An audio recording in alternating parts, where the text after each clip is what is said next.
Chapter 6. Specialized knowledge. Personal experiences or observations. The fourth step toward riches. There are two kinds of knowledge. One is general, the other is specialized. General knowledge, no matter how great in quantity or variety it may be, is of little use in the accumulation of money. The faculties of the great universities possess practically every form of general knowledge known to civilization. Most of the professors have little money. They specialize in teaching knowledge, but they do not specialize in the organization or the use of knowledge. Knowledge will not attract money unless it is organized and directed through practical plans for the specific purpose of accumulating money. Lack of understanding of this fact has been the source of confusion to millions of people who falsely believe that knowledge is power. It is nothing of the sort. Knowledge is only potential power. It becomes power only when and if it is organized into definite plans of action and directed to a definite end. The missing link in all systems of education is that educational institutions fail to teach their students how to organize and use the knowledge after they have acquired it. Many people made the mistake of assuming that because Henry Ford had little schooling, he was not a man of education. Those who made this mistake did not understand the real meaning of the word educate.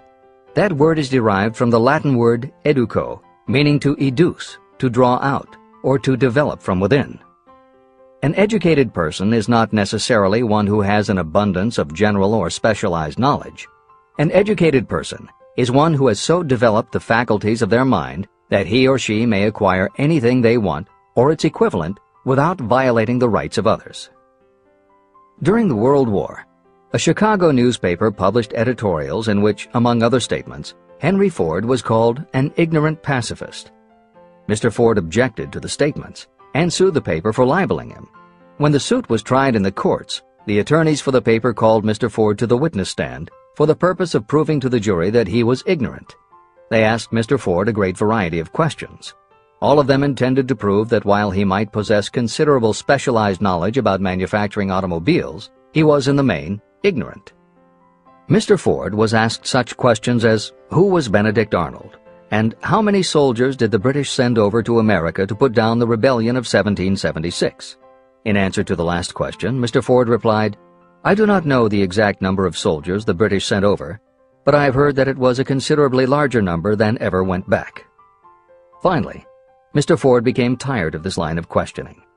In reply to a particularly offensive question, he leaned over, pointed his finger at the lawyer who had asked the question, and said, If I should really want to answer the foolish question you have just asked, or any of the other questions you have been asking me, let me remind you that I have a row of electric push buttons on my desk, and by pushing the right button I can summon to my aid men who can answer any question I desire to ask concerning the business to which I am devoting most of my efforts. Now, will you kindly tell me why I should clutter up my mind with general knowledge for the purpose of being able to answer questions when I have men around me who can supply any knowledge I require? That answer floored the lawyer. Every person in the courtroom realized it was the answer not of an ignorant man, but of a man of education. Any person is educated who knows where to get knowledge when they need it and how to organize that knowledge into definite plans of action. Through the assistance of his mastermind group, Henry Ford had at his command all the specialized knowledge he needed to become one of the wealthiest men in America. It was not essential that he have this knowledge in his own mind. You can get all the knowledge you need. Before you can transmute your desire into money, you will require specialized knowledge of the service, merchandise, or profession that you intend to offer in return for fortune. Perhaps you may need much more specialized knowledge than you have the ability or the inclination to acquire. If this is true, you may bridge your weakness through the aid of your mastermind group. The mastermind is defined as coordination of knowledge and effort in a spirit of harmony between two or more people for the attainment of a definite purpose. The larger meaning of the mastermind group is explained in greater detail in later chapters. Editor's comments. After reading Hill's definition of the mastermind, many people may assume that he is describing teamwork. That would not be correct. The following explanation is adapted from the Napoleon Hill Foundation's book, Believe and Achieve. Teamwork can be achieved by any group, even one whose members have disparate interests, because all it requires is cooperation. In teamwork, People might simply be cooperating because they like the leader or out of a sense of duty. Some team members will give 100% to any team that pays them enough, but they have little concern about the objective. And sometimes there is good teamwork because different members have different agendas. A board of directors may disagree, even be unfriendly, and still run a business successfully. Musical groups are made up of notoriously self-centered people who work as a team if it will help them get ahead. Masterminds, on the other hand, are formed of individuals who have the same agenda, a deep sense of mission, and commitment to the same goal. Masterminds represent the highest order of thinking by a group of knowledgeable people, each contributing their absolute best according to their abilities, expertise, and background. If you have ever been a part of a meeting when everything just clicked and ideas built upon other ideas, with each member contributing until out of the group activity came the best possible idea or solution, that was a mastermind at work. Napoleon Hill believed that you must make the mastermind experience a regular part of your life if you really want to succeed. How to select the right people for your mastermind will be discussed further in Chapter 11, The Power of the Mastermind. This is the end of the editor's comment. The accumulation of great fortunes calls for power, and power is acquired through highly organized and intelligently directed specialized knowledge. That knowledge does not necessarily have to be in the possession of the person who accumulates the fortune. This should give hope and encouragement to those who want to accumulate a fortune but don't have the necessary education to supply such specialized knowledge. People sometimes go through life suffering from inferiority complexes because they are not people of education. The person who can organize and direct a mastermind group of people who possess the knowledge needed is just as much a person of education as any other individual in the group. Thomas A. Edison had only 3 months of schooling during his entire life, but he did not lack education. Neither did he die poor. Henry Ford had less than a 6th grade schooling, but he managed to do pretty well by himself financially. Albert Einstein was working as a clerk in a patent office when he began to develop his world-altering scientific theories. Editor's comments. Had Einstein been born today, he might have been diagnosed in his early years as having attention deficit disorder. As a child, he was slow to learn to talk. As a student, he showed little promise and was expelled from at least one school. But what Einstein could do was to focus his concentration on a goal of his choice. His famous theories were the result of thought experiments, experiments that took place inside his mind. It is said that the breakthrough which led him to the theory of relativity came not from specialized knowledge of physics or mathematics, but from his ability to imagine what would happen if he were riding on a beam of starlight through space. This is the end of the editor's comments. Specialized knowledge is among the most plentiful and the cheapest forms of service that may be had. If you doubt this, consult the payroll of any university. It pays to know how to purchase knowledge, and it pays to know where to look. First of all, decide the sort of specialized knowledge you require and the purpose for which it is needed. To a large extent, your major purpose in life, the goal toward which you are working, will help determine what knowledge you need. Your next move requires that you have accurate information concerning dependable sources of knowledge. The more important of these are your own experience and education, experience and education available through cooperation of others, mastermind alliance, colleges and universities, public libraries, and even easier, the internet, special training courses through night schools and home study courses in particular. As knowledge is acquired, it must be organized and put into use for a definite purpose through practical plans. Knowledge has no value except for what can be gained from its application toward some worthy end. Successful people never stop acquiring specialized knowledge related to their major purpose, business, or profession. Those who are not successful usually make the mistake of believing that the knowledge-acquiring period ends when you finish school. The truth is that schools do little more than teach you how to acquire practical knowledge. Editor's comments. At this point in the original edition of Think and Grow Rich, Napoleon Hill included a newspaper story about education and job opportunities.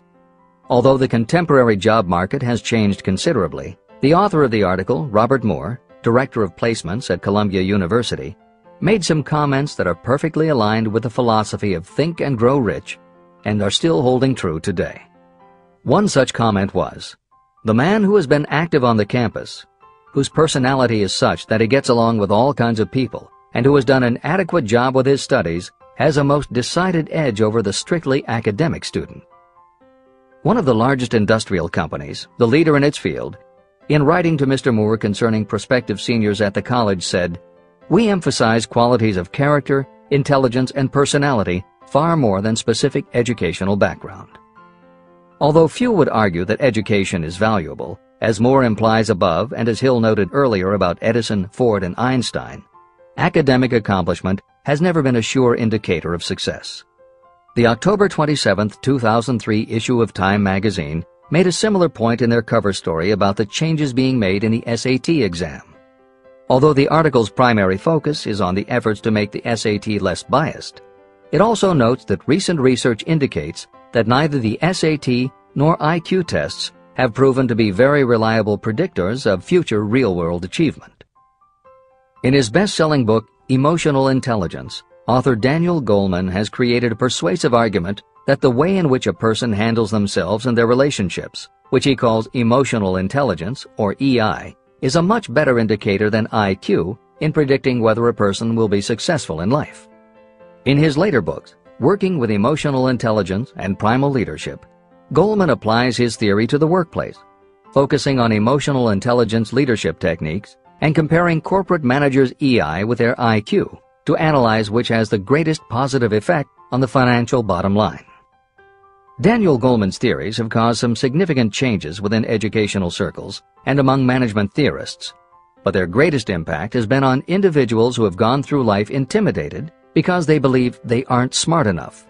For them, Goleman's books offer convincing evidence that although they may not have conventional education, their natural abilities and interpersonal skills can be far more important in achieving success.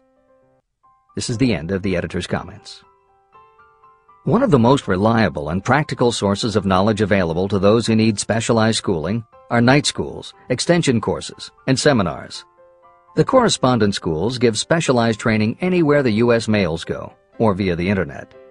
One advantage of home study training is the flexibility of the study program, which permits you to study during spare time.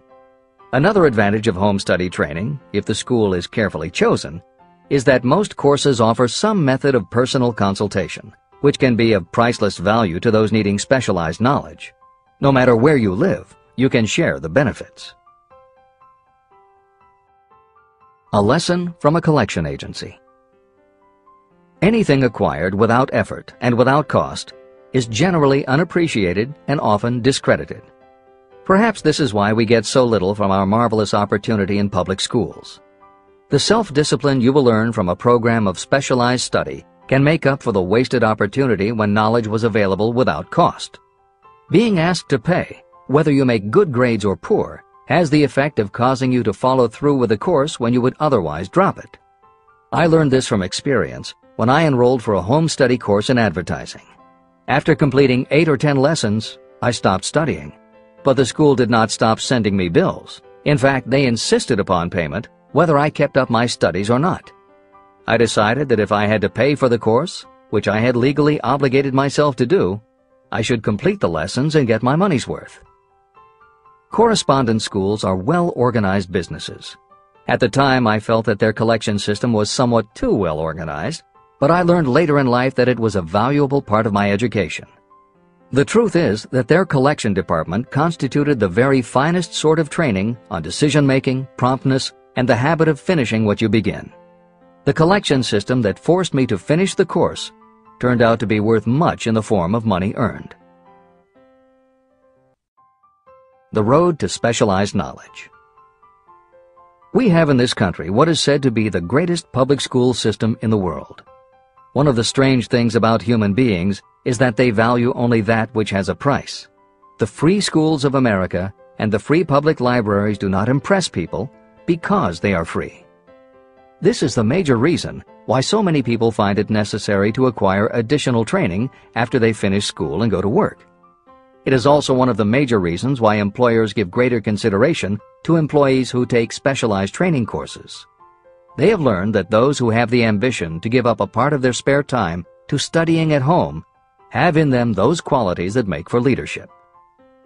There is one weakness in people for which there is no remedy. It is the universal weakness of lack of ambition. People who give up some of their spare time to take courses seldom remain at the bottom very long.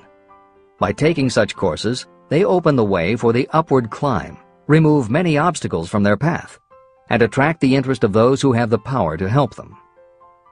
The home study method of training is especially suited to people who have already started working. They often find that after having left school, they still need additional specialized knowledge but cannot spare the time to go back to school.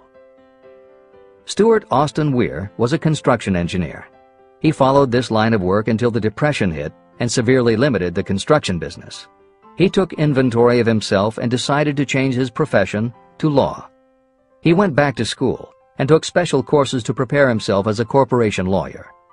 He completed his training, passed the bar examination, and quickly built a lucrative law practice as a patent attorney. Just to keep the record straight, and to anticipate the excuses of those who will say, "I couldn't go to school because I have a family to support," or "I'm too old," I will add that Mr. Weir was past 40 and married when he went back to school. Moreover, by carefully selecting highly specialized courses, Mr. Weir completed in 2 years the work that it takes the majority of law students 4 years to do. It pays to know how to purchase knowledge. A simple idea that paid off. Here's another specific example about a salesman in a grocery store who found himself suddenly unemployed. Having had some bookkeeping experience, he took a special course in accounting, familiarized himself with all the latest bookkeeping and office equipment, and went into business for himself. Starting with a grocer for whom he had formerly worked, he made contracts with more than 100 small merchants to keep their books at a very nominal monthly fee. His idea was so practical that he soon found it necessary to set up a portable accounting office in a light delivery truck. He now has a fleet of these bookkeeping offices on wheels. He employs a large staff of assistants who provide small merchants with accounting services equal to the best that money can buy at very nominal cost. Specialized knowledge plus imagination were the ingredients that went into this unique and successful business. Last year, the owner of that business paid income taxes of almost 10 times as much as was paid by the grocery store that fired him. Editor's comments. It would be impossible to write a contemporary book about success without including the story of Bill Gates. And although the connection between the world's wealthiest man and Hill's story about a man who started a mobile accounting business may not be immediately obvious, the fact is that this is a very apt place to include the story of Microsoft. Just as with the mobile accountant, the two defining characteristics of Bill Gates' success are specialized knowledge and imagination. Everyone had recognized at an early age that Bill Gates was a very bright student, but he had little interest in anything other than science and math. And when the mothers group at his school arranged for the students to learn about computing, that became his passion. By the time he was 13, he taught himself computer programming. And throughout high school and his years at university, his life revolved around computer clubs and odd jobs working for companies that had something to do with computers. Although at various times he toyed with the idea of a career in science or law, it is probably fair to say that while he was still in school, Bill Gates knew, in general terms, what his burning desire in life would be. He paid little attention to general knowledge, but devoted himself to assembling the specialized knowledge he would need to achieve his definite major purpose. Gates' burning desire heated up the day his friend and fellow computer club member Paul Allen bought a copy of the January 1975 issue of Popular Electronics. On the cover was a picture of an inexpensive desktop computer, the Altair 8800, which could be built from a kit. Gates and Allen knew in their gut that there were other students just like them who would love to get their hands on one of these things. At the time, it took a lot of imagination to foresee the impact computers might have on the average person. And even though they didn't own an Altair, they decided they could write a computer program for it. That took even more imagination. They contacted Ed Roberts, the founder of the company that made the Altair, and pitched their idea. Roberts told them he was getting offers from all over, and his policy was that whoever wrote it first would get the job. For the next 2 months, they tore apart the manual, gleaning the specialized knowledge they would need to write the program. They were the first to deliver a workable operating system, and Roberts bought it from them for $3,000 plus a royalty on sales.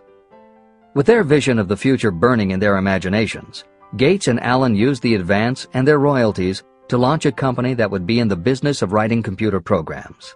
They named their new company Microsoft and called old friends from their high school computer club to staff it. Bill Gates was 19 and Paul Allen was only a few years older. They and about 9 of their friends started writing programs for Apple Computer, Commodore, and anyone else who would contract with the company for their services. For the next 5 years, Bill Gates and Paul Allen had their share of imaginative ideas, but mostly they concentrated on learning the specialized knowledge needed to run and grow a successful business. Then in 1980, IBM, which had finally decided to get into the small computer business, needed help getting up to speed. They approached Microsoft to write an operating system for the new computer venture. Once again, specialized knowledge and imagination were the qualities that guided Bill Gates. In their imagination, Gates and Allen could see an even bigger future than before, and through specialized knowledge of what computers were capable of, they knew the role they could play in that future. They then made 2 business moves that are the foundation of the Microsoft success. First, because IBM had such a tight schedule, Gates went to a computer programmer, Tim Patterson, and bought from him a rudimentary but already developed operating system. Gates then set to work modifying the system, and he renamed it MS-DOS, for Microsoft Disk Operating System. The other move that was crucial to their success was the negotiation with IBM. They started from the position that they would not sell an operating system to IBM. What they would do was license the system to IBM in exchange for a royalty on every copy sold with an IBM computer. And it would not be an exclusive license, which meant that Microsoft could also license the system to other computer companies. If you were to continue to track the history of Microsoft, you would find those same qualities: a burning desire, an idea, specialized knowledge, and imagination behind each move Bill Gates made and continues to make, just as they were behind the success of the man who started the mobile accounting business. This is the end of the editor's comments. The beginning of the successful mobile accounting business was an idea. I know this is true because I was the one who gave him that idea. Now I'd like to pass on the story of another idea. And it was my accountant friend who indirectly suggested this one to me. When I first proposed the accounting idea to him, he said, "I like the idea, but I would not know how to turn it into cash." In other words, he did not know how to market his bookkeeping knowledge after he had acquired it.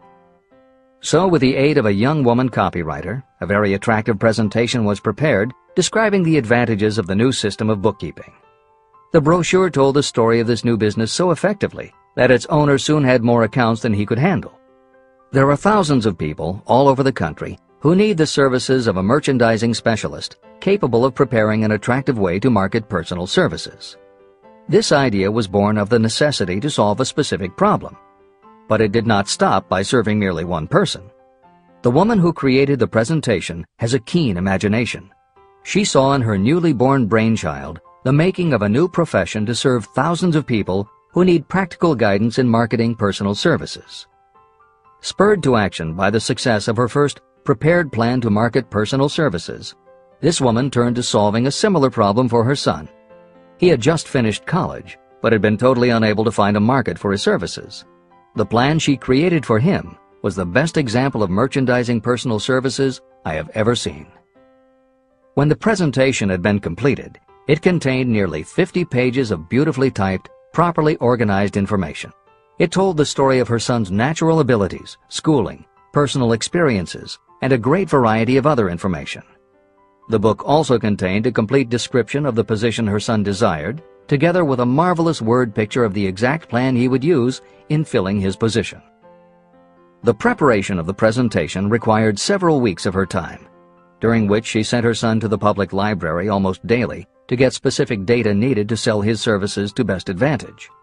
She also sent him to all the competitors of his prospective employer, where he gathered information concerning their business methods. This was of great value in the formation of the plan he intended to use in filling the position he sought. When the plan was finished, it contained more than half a dozen very fine suggestions that would benefit the prospective employer. You don't have to start at the bottom. You may be inclined to ask, why go to all this trouble to secure a job? The answer is, doing a thing well is never trouble. The plan prepared by this woman for her son helped him get the job at the first interview and at a salary fixed by himself. Moreover, and this too is important, the position did not require the young man to start at the bottom. He began as a junior executive at an executive salary. Why go to all this trouble? Well, for one thing, this young man's planned presentation saved him no less than 10 years of working his way up. The idea of starting at the bottom and working your way up may appear to be sound, but the major objection to it is this. Too many of those who begin at the bottom never manage to lift their heads high enough to be seen by those who count. And the outlook from the bottom is not very bright or encouraging. It has a tendency to kill off ambition. You get into a rut, and you accept your fate because you form the habit of daily routine. Often this habit finally becomes so strong you don't even try to throw it off. And that is another reason why it pays to start 1 or 2 steps above the bottom. By so doing, you will form the habit of looking around, of observing how others get ahead, of seeing opportunity, and of embracing it without hesitation. A splendid example of what I mean is Dan Halpin. During his college days, he was manager of the famous 1930 championship Notre Dame football team, when it was under the direction of the late Knute Rockne. Halpin finished college at a very unfavorable time.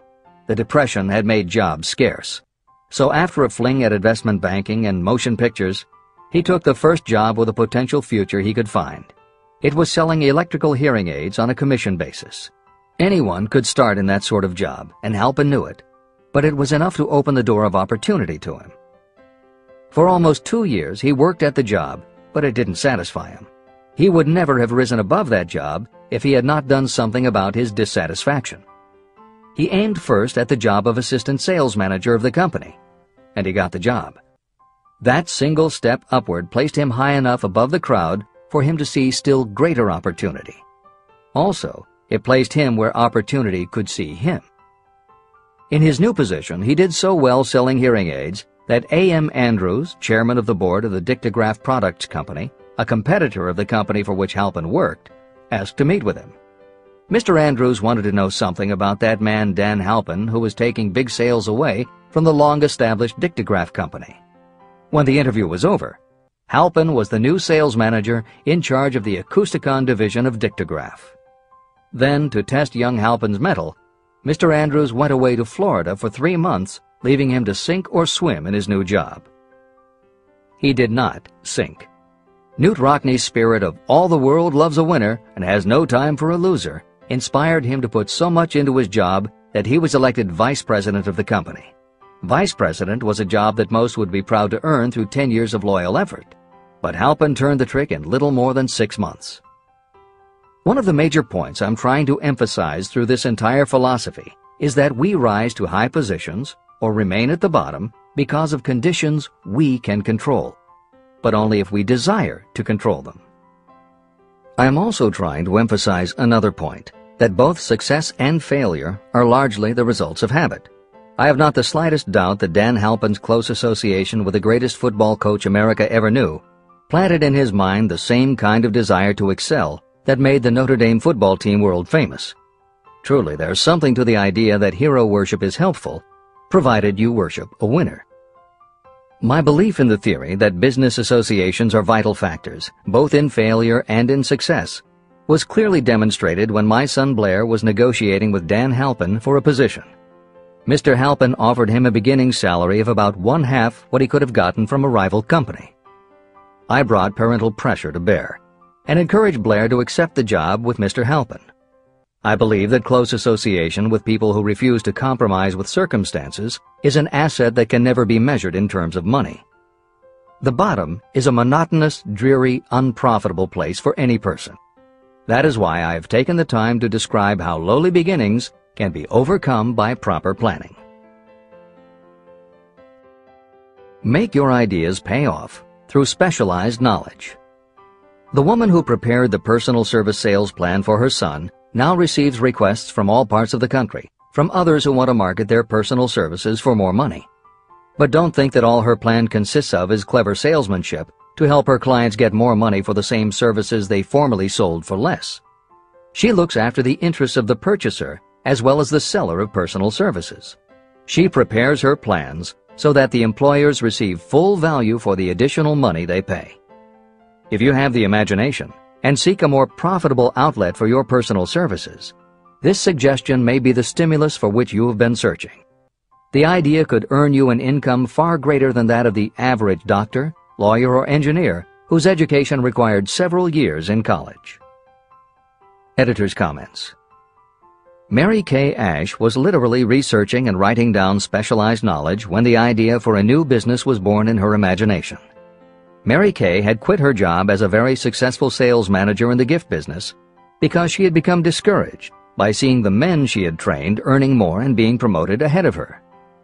She decided to write an advice book for career women, but as she assembled the knowledge women would need to get ahead, she realized she was writing a business plan for the kind of business she would like to run.